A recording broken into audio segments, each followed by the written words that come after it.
208장 1, 2, 3절입니다.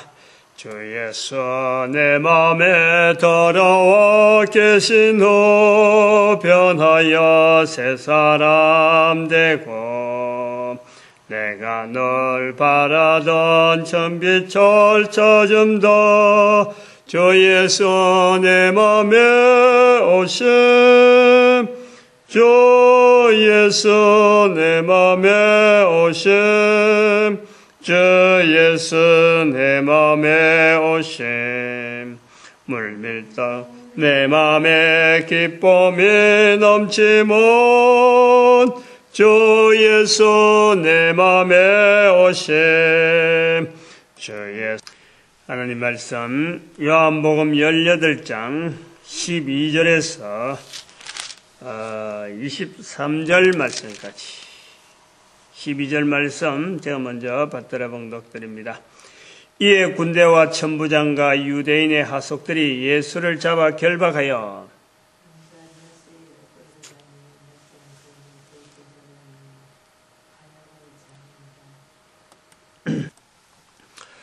오늘 읽은 본문 요한복음 18장 12절에서부터 예수님의 결박 12절에 보니까 예수를 잡아 결박하여 결박이라는 것은 손을 묶는 손을 일단 묶죠. 손이 행동하는데 제일 민첩하고 또 정확하게 보호한다든지 사람을 대항하고 이래 싸우고 할 때는 손이 결국에는 못 움직이면은 어떤 몸뚱아리 갖고는 어림도 없으니까 다른 사람이 손으로 제압하면 몸뚱아리는 꼼짝 못하니까 그래서 손을 결박한다 이 말은 손을 쓸 수 없도록 이래 묶어두는 걸 말하죠. 묶어두는데 주로 그 밧줄을 이용한다든지 다 준비해왔던 모양이죠. 잡으면은 결박을 할 거다. 그래서 만난 대로 바로 지금 결박이 된 거로 보아집니다. 결박을 해서 이제 가야바의 이제는 법정으로 대제사장인 가야바의 법정으로 가게 되는데 이 가야바의 법정에서 먼저 가야바보다 오늘 본문은 요한복음에서에 나오는 여러 가지 내용을 보면은 다른 복음서에서 예수님께서 재판받을 때 특히 산헤드린 공의에서 대제사장들이나 또 장로들이나 바리새인들이 있는 자리에서 재판받는 이런 모습이 굉장히 구체적으로 바로 내가 옆에 있는 듯한 느낌을 보는 거죠. 다른 복음서에서는 멀리서 이래 이제 내다보는 그런 글의 느낌이 있다면은 여기는 요한복음 내가 지금 바로 옆에 있어서 지금 법정에 대한 소소한 과정을 지금 잘 들어 아는 것처럼 굉장하게 상세하게 자세하게 그리고 그 관점 자체를 우리로 하여금 딱 그 현장에 있는 듯한 그런 느낌으로 지금 이 글을 기록한 것을 우리가 볼 수가 있습니다. 가야바가 대제사장인데 당시의 대제사장인데 가야바의 장인이 대제사장이었어요. 전에 대제사장이었단 말이에요. 그러니까 이 가야바에게 끌고 가야 되는데 이 가야바에게 끌고 가지 아니하고 먼저 안나스라는 장인에게 갔다. 그러면은 이 대제사장의 그 자리라든지 이 장인과 사위의 관계에서 서로 간에 이 대제사장이 되어가는 과정에서의 어떤 집안끼리에, 이런 흘러가는, 보통 보면은 대제사장은 아들에서 넘어가는데, 이 가야바에게 갔다라는 걸 볼 때, 아들이 없었다든지, 안 그러면은 이 가야바가 정치적으로 수완이나 여러 가지 수완에서 상당히 좀 탁월했던지, 이런 부분에서 이게 장인으로 그러니까 아들에서 넘어가던 대제사장이 사후로 넘어가는 이런 것을 우리가 보는 거죠. 요래 보는데 이 가야바와의 또 물론 사위라 하는 것도 옛날 그 유대인들의 사위는 뭐 우리처럼 멀리 있는 친척도 아닌 이런 게 아니고 얼마든지 또 이 어떤 친척 가운데 서로 간에 결혼하니까 뭐 그런 것도 뭐 사위한테 가나 또 아들한테 다시 오나 뭐 이게 왔다 갔다 할 수 있겠는데 일단 사위한테 가버리면은 그때부터는 이제는 다시 이쪽으로 온다는 보장은 못합니다. 보장은 할 수 없는 거 일단 갔으니까 거기에도 아들이 있을 끼고 아들이 있어서 또 뭐 어떻게 될지 어쨌든 사위에게 갔다 하는 부분에 아주 특별한 우리가 상황을 우리가 볼 수 있는데 그거는 본문에서 뭐 그런 거 찾으려고 하는 건 아니고 이 가야바에게 갔는데 가야바와 이 지금 여기 보니까 15절 16절에 이 제자는 시몬 베드로와 또 다른 제자 하나가 예수를 따르니 이 제자는 대제사장과 아는 사람 이 부분이야. 사위한테 갔는데 그 사위와 제사장이 됐는데 그 사위와 아는 사람이 바로 베드로와 같이 가던 다른 제자, 즉 대제사장과 아는 사람, 친척이라는 거지, 친척. 그 친척도 가까운 친척이라서 그 출입하는 사람들, 그 대제사장에 들어가면 집을 지키고 하는 사람들이 벌써 알고 얼굴만 봐도 알기 때문에 자주 출입을 했기 때문에, 그 벌써 알게 되는. 그래서 베드로가 못 와서 문 안에서 문 밖에서 못 와서 못 들어와서 멋쩍멋쩍 하니까 오히려 그 제자가 들어가서 16절에 보니까 제자가 그 문 지킨 여자에게 말해서 베드로를 들려보냈다. 이런 사항이 아주 상세하게 기록되어 있다. 상세하게 기록되어 있고 그때가 추웠다. 추워서 18절 보니까 종과 하숙들이 숯불을 피웠다. 다른 데 보면은 베드로가 그냥 숯불을 피우고 있는데 그 불 쬐고 있다가 다른 사람들 앞에 부인하는 그런 내용이 나오는데 여기는 날씨가 추웠다. 베드로도 역시 날 추우니까 사람들이 옹기종기 모이니까 거기에서 같이 불을 쬐고 있었다. 그리고는 베드로하고는 관계없는 지금 대제사장들의 그 지금 질문 이거는 뭐 다른 복음서에는 어림도 없어요. 찾을 데가 없어요. 다른 데 가면은 전부 다 베드로가 한 번 부인했다, 두 번 부인했다, 부인한 내용에 대한 그 순서, 그 3번 부인한 것에 대한 것만 집중적으로 3번을 나타내기 위한 그 표현이면은 여기는 그 안에서, 법정 안에서 일어나는 사건, 예수님이 그 질문하고 그 대답하는 과정에서 베드로가 그 부인하는 내용을 같이 들어가는 거예요. 같이 들어가는 거. 그래서 오늘 여기 20절에 있는 19절부터 나오는 이 예수님의 그 대답하는 23절, 오늘 본문까지 나오는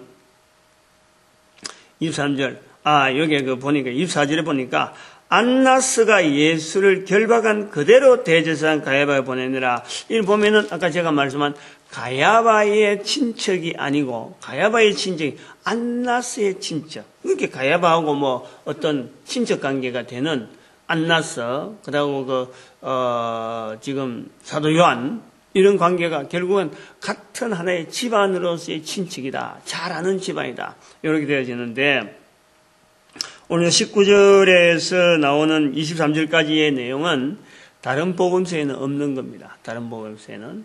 즉, 공간복음에는 없다는 거예요. 공간복음에는 없는데, 제가 이제 오늘 아침에 좀 말씀을 좀 집중적으로 하려고 하는 것은 예수님께서 지금 그 말을 23절에 있는 대로 내가 말을 잘못하였으면은 그 잘못한 것을 전가라. 잘하였으면은 내가 어찌하여 나를 치느냐 하는 말씀을 중심해서 말씀을 하려고 합니다.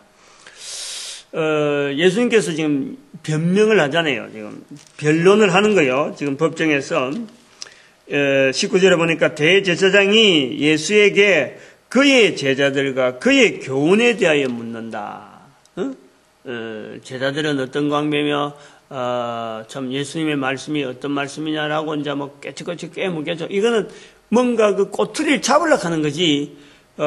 예수님을 위해서 절대 되어지는 거야. 하나라도 다 예수님을 걸고 넘어지려고 하는 그런 질문들만 가득 차 있는 아주 이제 물어봐도 아주 거꾸로 굉장히 머리를 써서 대답해야 되는 그런 질문을 오가는 내용이 지금 여기 본문에 우리가 보는 대제사장의 질문일 것이다. 그래서 여기에 대해서 예수님께서 드러내놓고 말했는데 새삼스럽게 내한테 물을 게 뭐가 있느냐. 그래서 21절 보니까 무슨 말을 했는지 들은 자에게 물어봐라. 내한테 물어보면은 내가 변명하는 게 되니까 들은 자에게 물어서 그것을 증거로 해서 나에 대해서 이렇게 추궁하든지 해라 하고 이제 했을 때 여기서 이제 하나의 변수가 나오는 것이 22절 보니까 이 말씀을 하심에 곁에 섰는 하수가 나가 손으로 예수를 친다. 예수를 쳐 가로되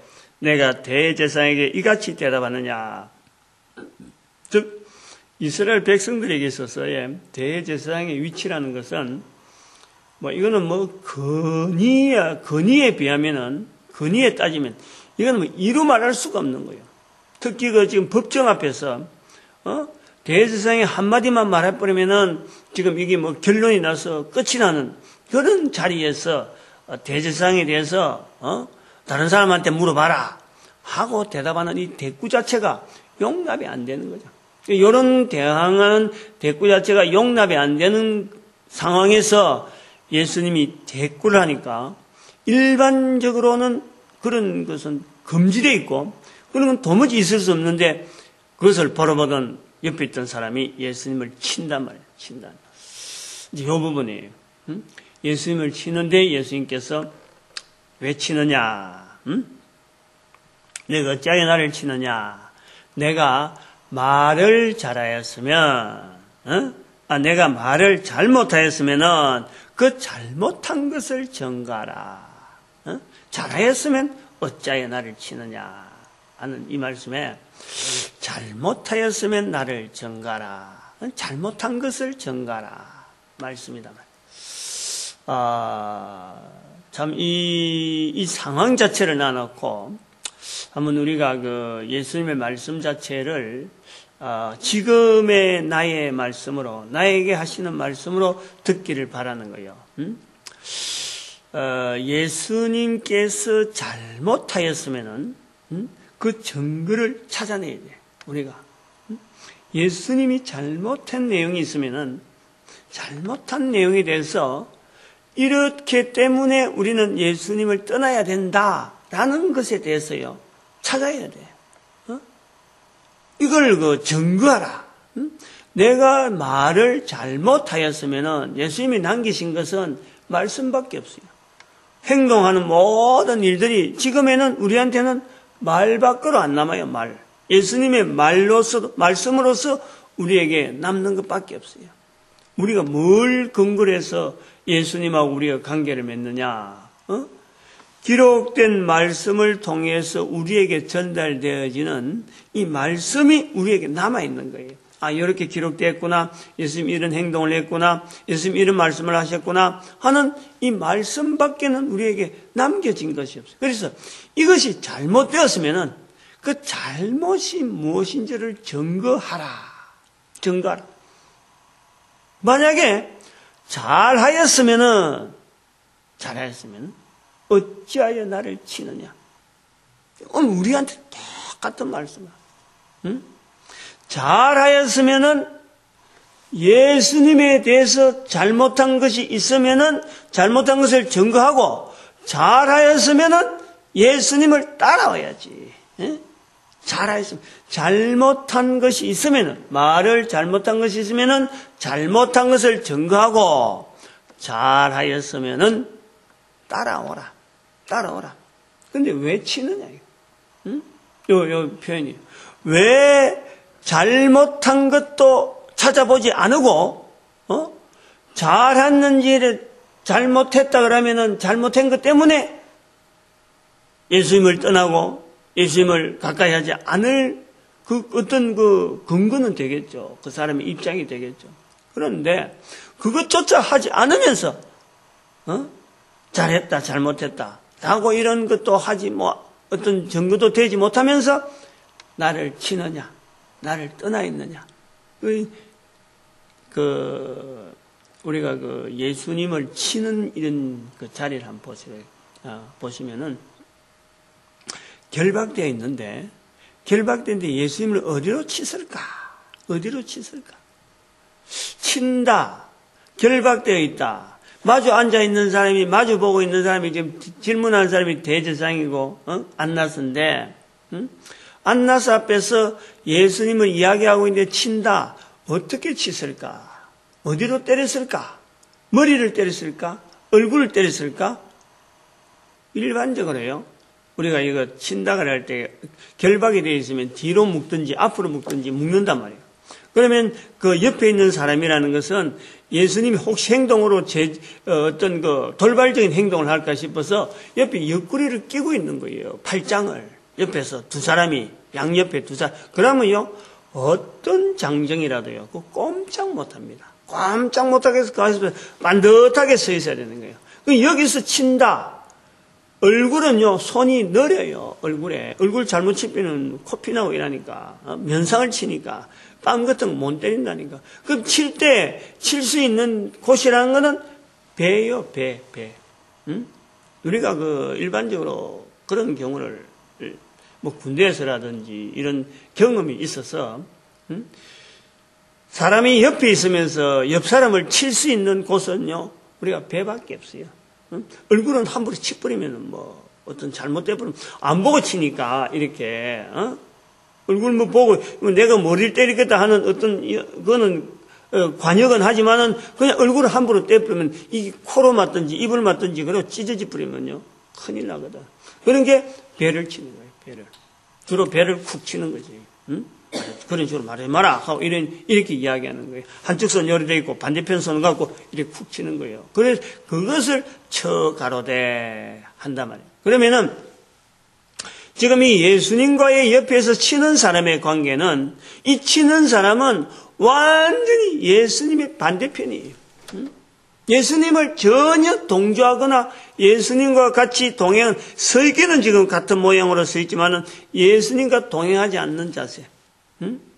다시 말하면 우리 시대에 동시대에 살아가고 있는 우리 사람들 중에서 살아가고 있는 사람 중에서 예수님과 동행하는 자가 있는가 하면은 같은 인생을 지금 같은 세월을 보내고 같은 동시대의 시대를 보내고 같은 문화를 보내고 같은 언어를 쓴다 하더라도 어떤 사람은 예수님과 같이 동행하는 사람이 있는가 하면 어떤 사람은 예수님과 전혀 반대, 예수님을 전혀 관계를 맺지 아니하고 예수님하고는 예수님의 이 자리에 서 있는 그 위치에 대해서는요 전혀 인정하지 않는 그런 사람을 친다.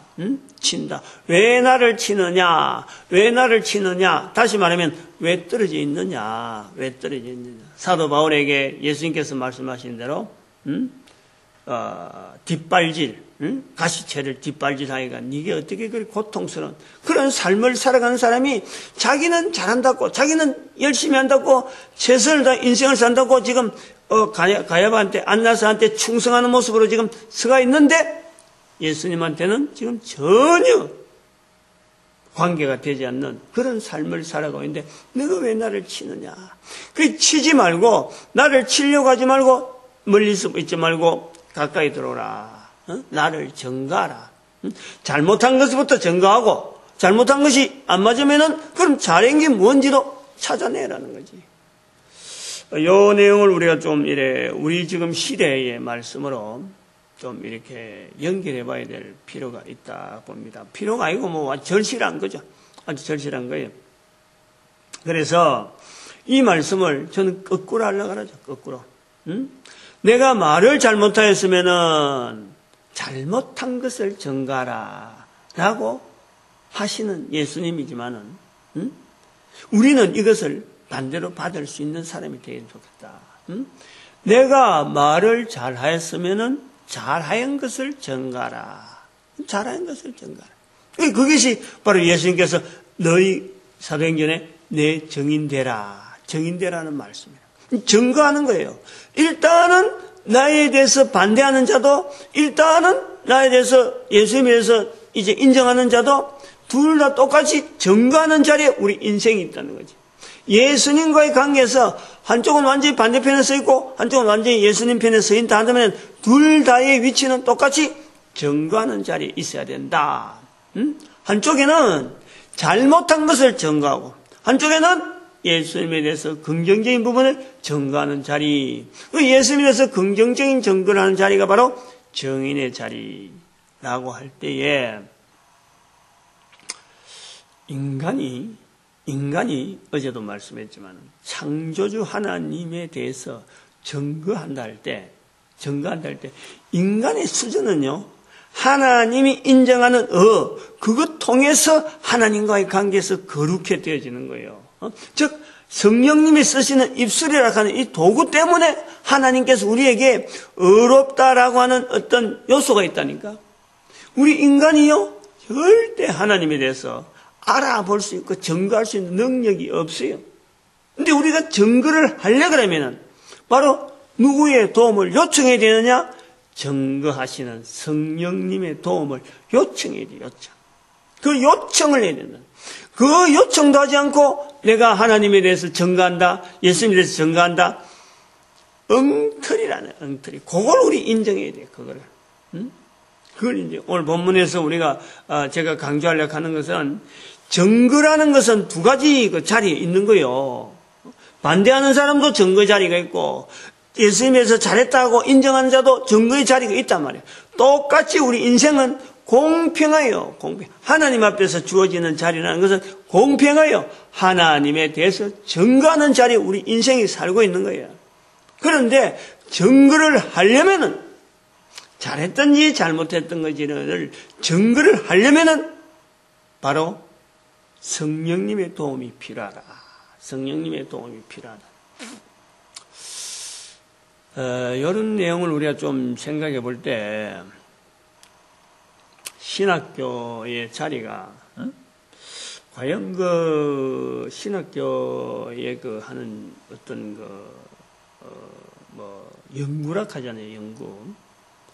연구를 하는 이 신학자들의 그 자세가 공부를 많이 했다 하면서 공부하는 레벨에 따라서 신학교의 어떤 교수들의 자리, 신학자들의 자리가 있는데 그 자리에서 과연 예수님에 대해서 예수님의 잘못을 증거하는 자리로 들어가 있는가?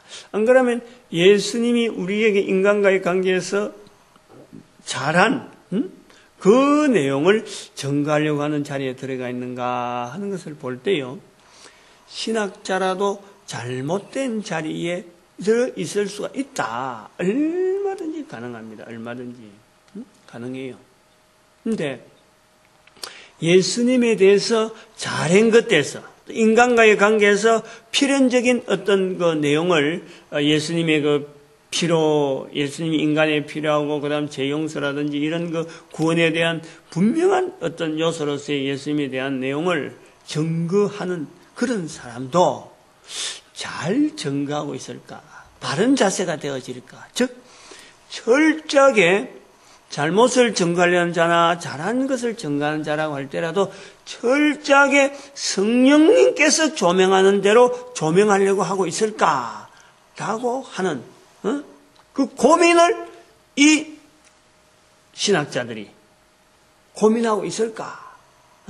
그 고민을 나는 과연 예수님에 대해서 인간으로서 하나님에 대한 증거를 내가 하려고 하는 자리에 있을 적에 나는 어떻게 하든지 이 증거를 하는데 인간의 약점을 분명히 인식하고 한계를 두고 예수님에 대해서 나타날 때는 성령님이 필연적이다 라고 하는 성령님을 통로로 해가지고 예수님을 나타내려고 하는 이런 부분에 대한 훈련들이 잘 되어져 있는가? 잘 될 수가 없어요. 한마디로 결론적으로 하면은 잘 될 수가 없는 거예요. 아까도 말씀했던 지식의 수준에 의해서 이게 레벨이 돼가지고 이 신학계 자리에 있단 말이에요. 신학계 자리. 지식의 수준이라는 건 철저한 이성이라는 이성적으로 조직적으로 여러 가지 언어적인 이런 관리를 해서 우리의 기억력이나 이런 모든 취합을 통해서 이게 하나의 자리에 주어져 있는 거기에서요 신앙에 대해서 성령님에 대해서 전적으로 인정하는 이런 자리는 찾아보려면요 참 없지는 않겠지. 있겠죠. 근데 희귀하다. 오히려 그런 성령님을 인정하는 자리가 오히려 어디서 나오냐? 그런 신학자한테 배운, 그런 신학자를 통해서 목회의 현장을 어떤 여러 가지 틀을 배운 목사에게 오히려 더 있을 수가 있어요. 목사에게. 그런데 목사가 바로 예수님을 인정하는 그 현장을, 성령님을 인정하는, 예수님을 통해서 성령님을 인정하는 바로 예수님을 나타내는, 증거하는 자리를 알리는 도구 되어지는, 왜 그런 목사가 되어야 되느냐 할 때, 목사를 통해서 관계를 맺어지는, 교회 안에서의 조직을 통해서 맺어지는 이 성도들에게 예수님을 증거하는 삶이 되어지도록 목사가 하나의 과정 안에 이거전 관계라, 관계. 응? 양이 내 양이 아니라 하나님의 양, 예수님의 양인데 그 예수님의 양으로서의 성도들로 하여금 예수님을 증거하는 자리에 있다라는 것을 알려주는 자리에 있는 사람이 바로 이 목사라, 목회라. 근데 목사님들이 예수님에 대해서 증거하려고 하는 이런 삶에 대해서 성령님에 대한 인정을 얼마나 하느냐. 거기에 따라서 성도들이 영향을 받는 거라.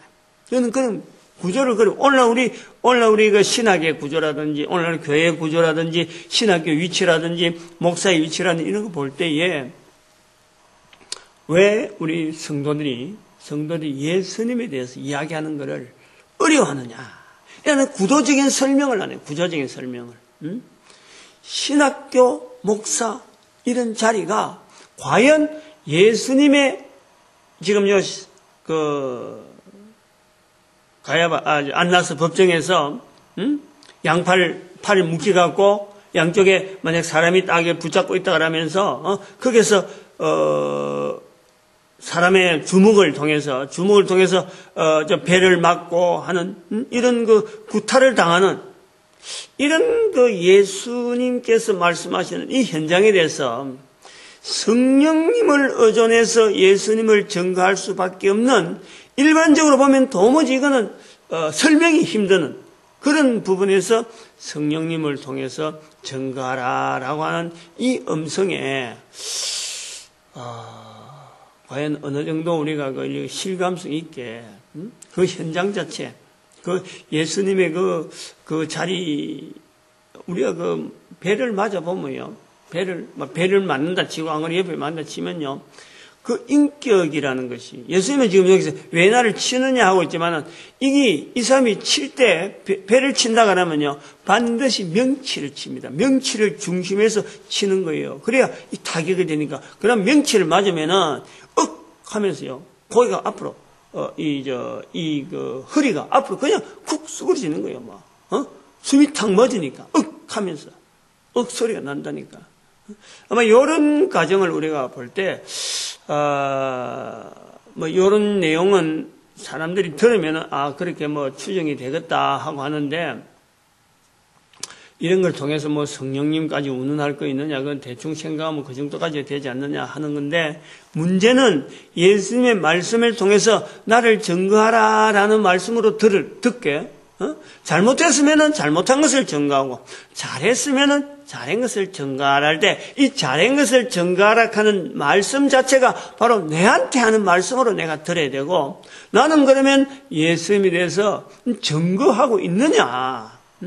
예수님이 직접 증인이 되라라고 말씀했는데 불구하고 나는 이렇게 매맞고 있는 예수님의 이 모습에서 내 모습하고 증거할 수 있는 그 자리가 있느냐 할 때, 내가 예수님을 증거하지 않는 내 모습에서 지금 예수님께서 말씀하시는 네가 왜 나를 치느냐 하는 그 현장에 내가 바로 들어간다는 거예요. 네가 왜 나를 치느냐, 증거하지 않는 그 모습, 그것이 어찌 보면요, 우리가 예수님 묶어놨고 지금 마음껏 이리 때리고 저리 때리고 나는 안 한다, 나는 그 자리에 없었다 그러면서 지금 우리는 예수님을 지금 치고 있는 모습이 아닌가.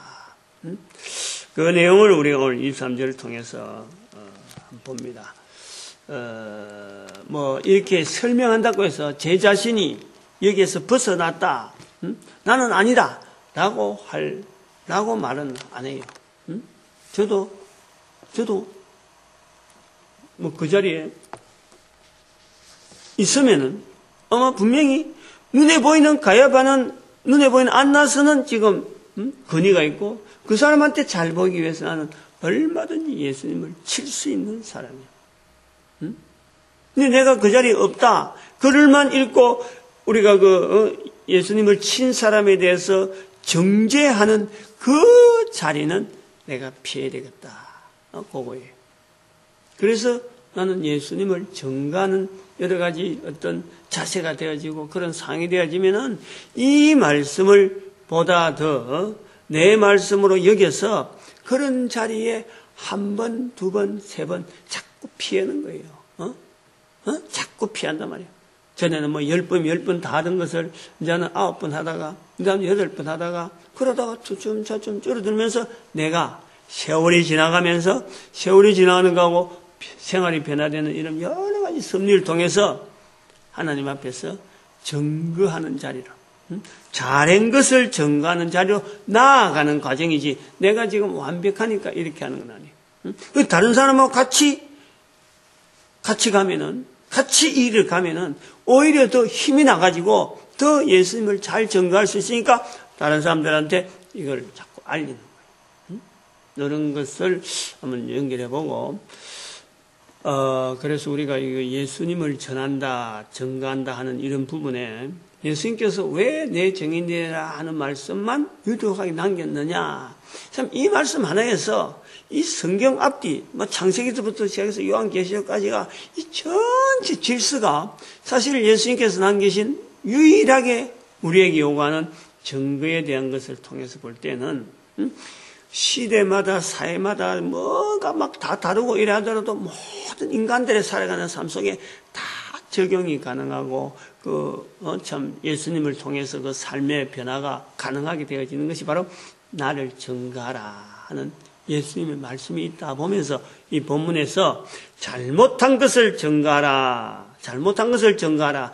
잘한 것도 증거하라. 잘한 것을 증거하는 사람과 잘못한 것을 증거하는 사람이라 하는 이런 편을 갈라치더라도 모든 인간들에게는 예수님과 관계해서 증거해야 되는 삶을 우리는 살고 있다. 그래서 나는 지금 증거하지 못한 지금 삶을 산다면은 나는 지금 예수님을 치는 사람의 자리에 들어 있겠다. 그걸 우리 인정하잖아요. 인식. 그런 내용의 말씀을 드렸습니다. 우리 교회 와서 나오는 이 출입하는 자들이 바로 이런 일에 아주 절실해서 전도자로서 바로 설 수 있기 바라고, 교회는 바로 전도하는 자로서 올바르게 하나님 앞에 참 운영되어지는 그런 조직이 되어지길 바라고, 그리고 우리 민족이 하나님 앞에 축복받는 그 축복을 하는 시간으로 주의 삼창하겠습니다. 주의 삼창합니다. 주여!